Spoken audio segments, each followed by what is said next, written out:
বিরতির পর স্বাগত।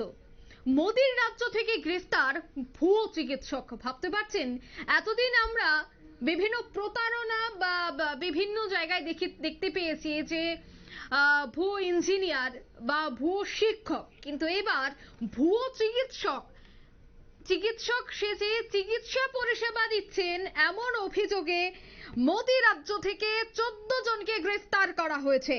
70,000 টাকায় মিলছে মেডিকেল শিক্ষার সার্টিফিকেট, আর সেই সার্টিফিকেট দিয়েই তারা কোটি কোটি টাকা মাসে মুনাফা করছে। অভিযোগ, একটি বড় চক্র ইতিমধ্যেই কাজ করছে গুজরাটে। বিস্তারিত জানবো, টেলিফোন লাইনে যুক্ত হয়ে গেছে প্রতিনিধি শতাব্দী দেবনাথ। শতাব্দী, মোদি রাজ্য গুজরাট থেকে 14 জন ভুয়ো চিকিৎসককে গ্রেফতার করা হয়েছে। আরো কি তাদের সাথে আরো কি বেশ কয়েকজন যুক্ত থাকতে পারে? তবে এই মুহূর্তে তদন্তে কি বেরিয়ে এসেছে?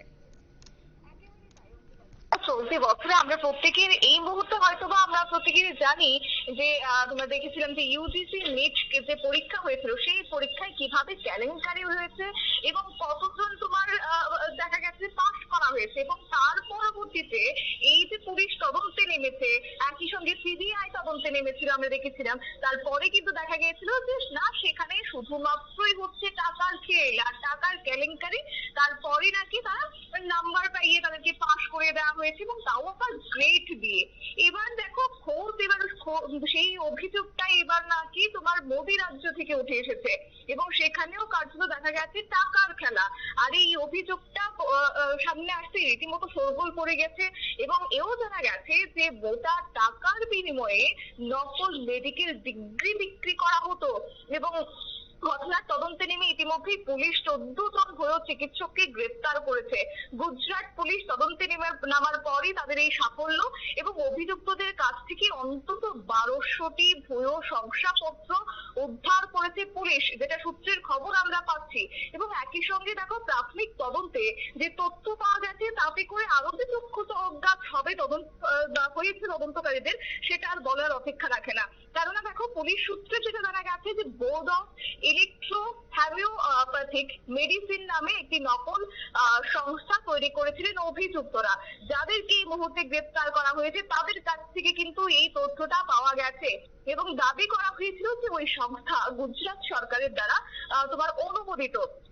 এবং পুলিশ সূত্রে এও জানা গেছে যে ভারতের ইলেকট্রো হোমিওপ্যাথি নিয়ে নির্দিষ্ট কোনো নিয়ম বিধি না থাকার কারণে নাকি ওই বিষয়ে ওই সংস্থা তোমার খোলার পরিকল্পনা করেছেন চক্রীরা। এবং পাশাপাশি আরো জানা গেছে প্রাথমিক তদন্তের ভিত্তিতে যে অষ্টম শ্রেণী উত্তীর্ণদেরও নাকি 70,000 টাকার বিনিময়ে মেডিকেল ডিগ্রি বিক্রি করা হতো। অর্থাৎ ভাবতে পারছো যে তোমার কার্যত আমরা প্রত্যেকেই জানি যে ডাক্তারি পরীক্ষা করতে গেলে সর্বপ্রথম তোমার মাধ্যমিক পাস করতে হয়, কিন্তু সেই জায়গা থেকে এবার দেখা গেছে তোমার অষ্টম শ্রেণী যারা পাস করেছেন, বা কেউ কেউ হয়তো অষ্টম শ্রেণীতেও তোমার উত্তীর্ণ হতে পারেনি, তাদের ক্ষেত্রে দেখা গেছে যে 70,000 টাকা দিয়ে তারা রীতিমতো মেডিকেল ডিগ্রি পেয়ে গেছেন, এবং তারপরে তারা চিকিৎসা পরিষেবা দিয়ে যাচ্ছেন রীতিমতো। দীর্ঘ বছর ধরে এই বিষয়টা চলে আসছে। তারই মধ্যে সাম্প্রতিক সময়ে তোমার কিছু তোমার খবর পেয়েছে গুজরাট পুলিশ, এবং তারপরে তদন্তে নেমে এই বড় তথ্য উদ্ধার করতে সক্ষম হয়েছে। এবার প্রশ্নটা হচ্ছে যে আর কারা কারা রয়েছে। তবে দেখো, এই মুহূর্তে বলা সম্ভব না, কারণ যারা 14 জনকে গ্রেফতার করা হয়েছে তাদেরকে প্রত্যেককে জিজ্ঞাসাবাদ করা হচ্ছে, এবং তারা কার মদতে এই বিষয়গুলি তারা চালিয়ে গেছেন এবং তাদের কি উদ্দেশ্য এটা ছিল, সমস্তটা কিন্তু তদন্ত সাপেক্ষ। তবে হ্যাঁ, যারা ডিগ্রি প্রাপকরা যে ওয়েবসাইটে নিজেদের নাম নথিভুক্ত করতেন, সেটিও নাকি সম্পূর্ণভাবে ভুয়ো তোমার ওয়েবসাইট ছিল বলে পুলিশ জানতে পেরেছে। তবে তদন্তকারীদের সূত্রে এও জানা গেছে যে মোটা টাকা দিয়ে যারা ডিগ্রি কিনতেন তাদের বছরের তোমার গড় 10,000 টাকা দিয়ে সেটির পুনর্নবীকরণ করা হতো। একই সঙ্গে ভুয়ো চিকিৎসকদের বলা হতো ওই শংসাপত্র দেখিয়ে নাকি তারা অ্যালোপ্যাথি এবং তোমার হোমিওপ্যাথি এই দুই পদ্ধতিকেই নাকি চিকিৎসা করা যাবে। এবং দেখো, তিনজন নকল ডাক্তারকে হাতে নাতে গ্রেফতার করেছে। অভিযুক্তদের সন্ধান পেয়েছে পুলিশ, এবং গ্রেফতার করা হয়েছে চক্রের মূল মাথা, যার নাম জানা গেছে রমেশ গুজরাটি।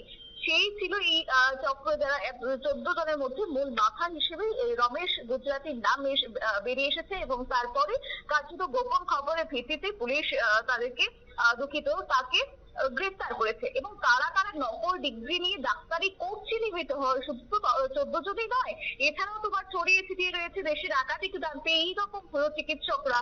তাদেরকে যদি আগামী দিনে পাকড়াও না করে, তাহলে হয়তোবা সাধারণ মানুষের যে তোমার ডাক্তারের উপর ভরসা রাখাটা, সেটা হয়তোবা উঠেই যাবে। এবং যাই হোক, আপাতত গোটা বিষয় তদন্ত সাপেক্ষ এবং পুলিশ কিন্তু রীতিমতো তদন্ত চালাচ্ছে।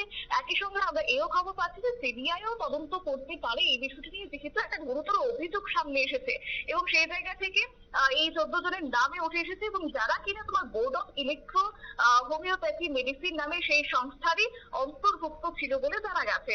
অঙ্কিতা। ধন্যবাদ শতাব্দী।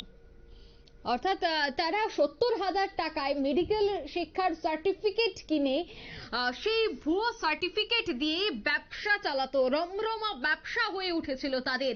ইতিমধ্যেই 14 জনকে গ্রেফতার করা হয়েছে, তাদেরকে জোর জিজ্ঞাসাবাদ চালানো হচ্ছে এবং তাদের চক্রে আরো কারা কারা যুক্ত রয়েছে এবং কোন জায়গা থেকে সেই সার্টিফিকেট আনা হতো এবং কোন রাঘব বোয়ালরা এই ঘটনায় যুক্ত রয়েছে, সমস্তটা তথ্য কিন্তু উন্মোচন হবে শুধুমাত্র পুলিশি তদন্তে। নিয়ে নিচ্ছে ছোট্ট একটি বিজ্ঞাপন বিরতি, সঙ্গে থাকুন।